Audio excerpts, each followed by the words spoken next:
तो आज हम MBBS सेकेंड प्रॉफ की माइक्रोबायोलॉजी की एक वीडियो देखने जाएंगे। इस वीडियो में हम लोग एंथ्रेक्स के बारे में पढ़ेंगे। तो पहली बात है एंथ्रेक्स। एंथ्रेक्स होता कैसे कैसे है, कौन ऑर्गेनिज्म कॉज करता है एंथ्रेक्स को? So it is cause by bacillus anthracis.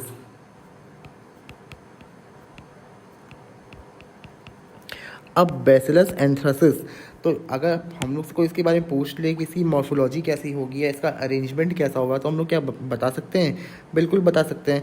क्योंकि पहली बात ये बेसिलस है, तो मतलब ये रॉड शेपेड होगा। बिल्कुल होगा, it is a rod shaped. दूसरी बात, it is a gram positive bacilli. ये ग्राम पॉजिटिव बेसिलाई होते हैं। तीसरी बात देखा जाए, ये ऑब्लिगेट एरोप्स होते हैं। These are the obligate aerobes. These are capsulated. और ये जो एंथ्रेक्स का कैप्सूल जो होता है, ये अपना पॉलीपेप्टाइड, जिसको हम लोग बोलते हैं पॉलीग्लूटामेट से मिलकर बना होता है। That act as a virulence factor also for the pathogenesis. अब दूसरी बात, मोस्ट इंपॉर्टेंट बात देखा जाए, इसका जो अपीयरेंस जो होता है वो बैम्बू स्टिक अपीयरेंस होता है। बैम्बू स्टिक अपीयरेंस, ठीक है।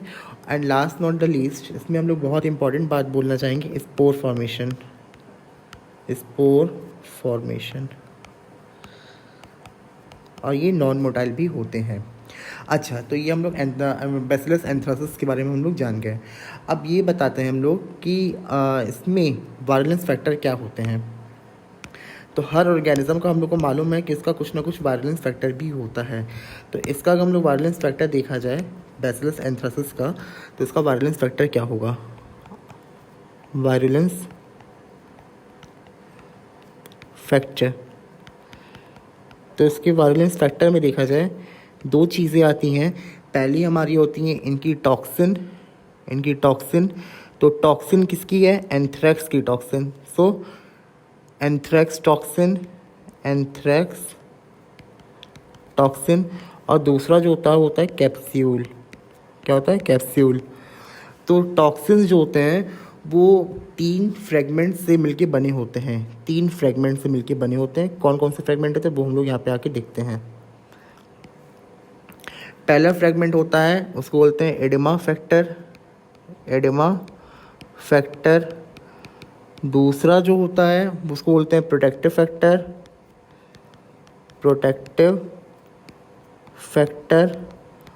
और तीसरा जो होता है उसको बोलते हैं लीथल फैक्टर। तीन फैक्टर होते हैं, oedema factor, protective factor and lethal factor. Oedema factor जो होता है that act as a adenyl cyclase.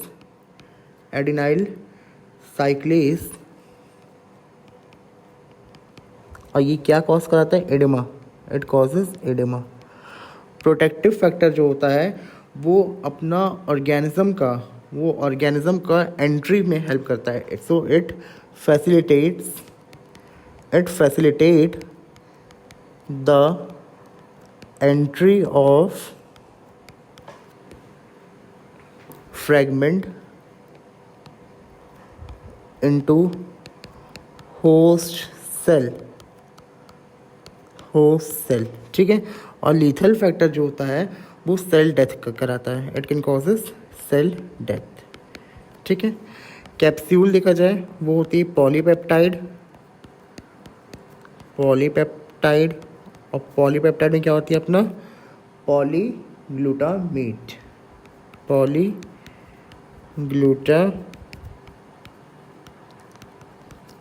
यहाँ तक सबको क्लियर हो गया? ठीक है। अब इसके बारे में बहुत इंपॉर्टेंट कहा जाता है कि जो टॉक्सिन्स होते हैं, दैट आर सिंथेसाइज, ये टॉक्सिन की सिंथेसिस होती है। तो इसको सिंथेसिस को कौन रेगुलेट करता है? That is being regulated by plasmid PX01 gene.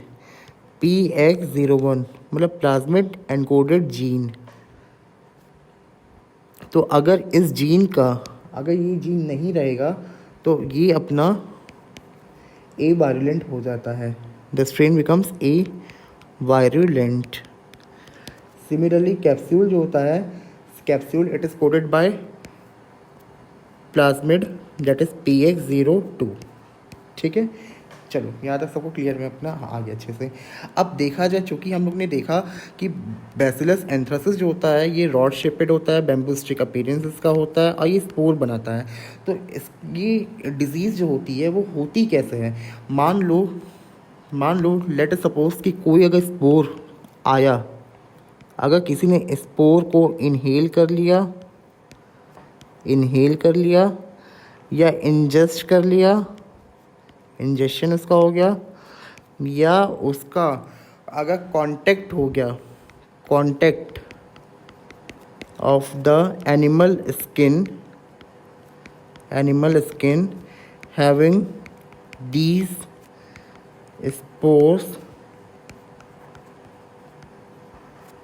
To the abrasion on bare back. कुछ नहीं, सिंपल सी बात है, स्पोर चाहे अपना इनहेल करके अपना आ सकता है या इंजेक्शन के थ्रू आ सकता है, या हो सकता हो कि किसी एक आदमी है, कोई एक मैन है, उसका जो बैक है वो बेयर्ड है और वहाँ पे कुछ एब्रेशन से कुछ घाव है। अब उस घाव होने के बावजूद भी अगर वो आदमी कुछ एनिमल की स्किन को अपने बैक पे, अपने पीछे इसको लेके चलता है और उस एनिमल की स्किन पे अगर कोई स्पोर है तो वो स्पोर उस आदमी के बेयर्ड बैक पे जो एब्रेशन से उसके कांटेक्ट में आएगा, फिर कांटेक्ट में आने के बाद उसके अंदर चला जाएगा। तो जो स्पोर्स इनहेल हो रहे हैं उसी कारण जो हमारा यहाँ पे एंथ्रैक्स होता है उसको बोलते हैं पल्मोनरी एंथ्रैक्स। ठीक है, इंजेक्शन के कारण जो हो रहा है उसको बोलते हैं इंटेस्टाइनल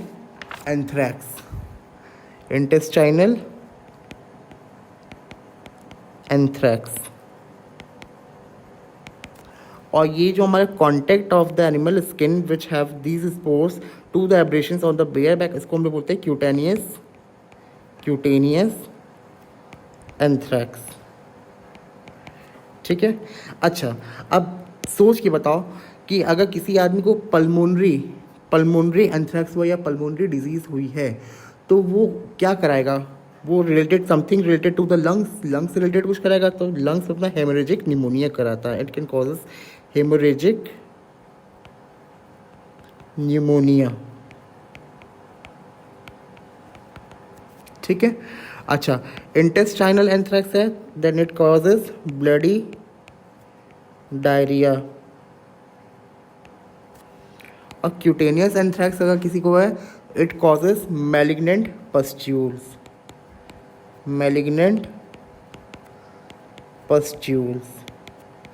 तो ये मैलिग्नेंट पस्ट्यूल होता क्या है? मैलिग्नेंट पस्ट्यूल कुछ नहीं कि मतलब एक एरिया होता है which has been turn to coal blackish